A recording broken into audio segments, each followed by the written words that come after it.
اب جو آپ کو وظیفہ اور دعا بتائی جا رہی ہے، آپ نے اس پر عمل ضرور کرنا ہے۔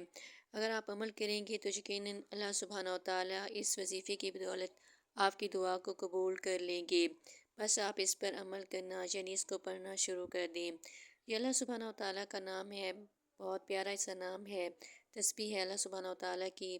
یہ تسبیح ہے سبحان اللہ والحمد للہ ولا الہ الا اللہ واللہ اکبر، اللہ اکبر وللہ الحمد۔ یہ تسبیح بہت ہی اچھی اور پیاری تسبیح ہے۔ اس میں سارے کا سارا اللہ سبحانہ و تعالیٰ کا نام ہے، اللہ سبحانہ و تعالیٰ کی بلندی صفت بیان کی گئی ہے۔ جس تسبیح میں اللہ سبحانہ و تعالیٰ کی صفت تسبیح بیان کی جائے، حمد بیان کی جائے، اس تسبیح کو آپ ضرور پڑھیں اور ضرور پڑھیں، اپنے لیے پڑھیں۔ یقیناً یہ تسبیح اپنا رنگ دکھائے گی، آپ کی جو بھی پریشانی ہوگی، جو بھی تکلیف مصیبت ہوگی وہ دور ہو جائے گی۔ یہ تسبیح آپ پڑھیں، صبح شام پڑھیں، انشاءاللہ تعالیٰ آپ کی پریشانی حل ہو جائے گی۔ اگر آپ کو یہ تسبیح اچھی لگے تو کمنٹ سیکشن میں ضرور بتائیے۔ ویڈیو کو لائک، چینل کو سبسکرائب کر دیجیے تاکہ ہر آنے والی نئی تسبیح آپ کو ملتی رہیں۔